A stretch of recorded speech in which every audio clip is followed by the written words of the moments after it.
아브라함이 애굽에서 올라와 다시 가나안 땅으로 가게 됩니다. 그때 아브라함은 조카 롯과 함께 있었습니다. 근데 두 사람의 소유가 너무 많아가지고 함께 거주하기가 힘들었습니다. 왜냐하면 아브라함의 가축의 목자와 롯의 가축의 목자가 서로 다투고 또 가나안 사람과 브리스 사람도 그 땅에 함께 있었기 때문입니다. 그래서 아브라함이 롯에게 먼저 제안을 합니다. 자, 이제 우리가 같이 있기가 힘드니까 서로 나눠지자. 네가 먼저 갈 곳을 정해라. 그러면 나는 너를 따라가지 않고 다른 지역으로 가겠다. 자, 이렇게 아브라함이 먼저 양보를 하게 됩니다. 근데 롯이 이렇게 눈을 들어서 바라보니까 너무나도 좋은 땅이 있는 거예요. 요단 지역을 바라보니까 물도 넉넉하고 여호와의 동산 같고 애굽 땅과 같은 곳이 있었습니다. 거기가 바로 소돔과 고모라 지역이었죠. 롯이 보니까 그 지역이 너무 좋았어요. 그래서 자기는 그곳으로 가겠다라고 이야기를 하고 결국 그 땅으로 가게 됩니다. 그리고 아브라함은 롯이 간 그 지역 말고 헤브론이라는 지역으로 가게 되고요. 거기에 거주하게 됩니다. 여기서 우리가 얻을 수 있는 교훈은 이것입니다. 우리가 보기에 좋은 것이 진짜로 좋은 것이 아닐 수 있다는 것입니다. 소돔과 고모라 땅은 너무 좋아 보였어요. 그래서 롯이 그곳으로 갔죠. 근데 그곳은 죄악이 가득한, 어찌 보면 좋지 않은 그런 땅이었습니다. 이것이 바로 우리 인간의 한계라고 할 수 있습니다. 우리는 좋은 것과 나쁜 것을 구별할 수 있는 분별력이 그렇게 좋지 않습니다. 자, 그렇다면 문제는 이거죠. 우리도 좋은 땅에 가고 싶고 분별하고 싶습니다. 그런데 우리는 잘 모르잖아요. 기도한다고 해서 하나님이 항상 어디로 가라고 말씀하시는 것도 아니잖아요. 그러면 우리는 어떻게 좋은 것과 나쁜 것, 좋은 땅과 나쁜 땅을 구별할 수 있을까요? 사실 우리는 가보기 전에 알 수 없습니다.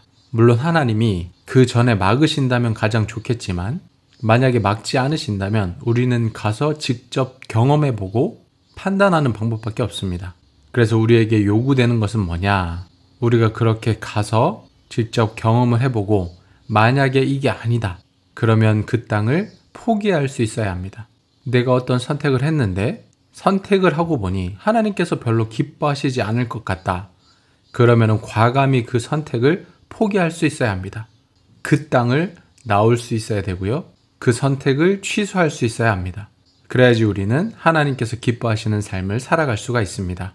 그래서 저는 하나님의 뜻을 이렇게 분별을 해요. 기도에서 만약에 하나님이 어떤 거를 선택하라 그렇게 말씀해 주시면 가장 베스트죠. 가장 좋은 방법입니다. 그러면 뭐 고민할 필요도 없죠. 근데 우리가 대부분 그렇지 않잖아요. 아무리 기도해도 하나님이 뭐 어떻게 해라 직접 말씀을 해 주시지 않으니까 그럴 때 저는 제 마음의 소원을 따라 행합니다.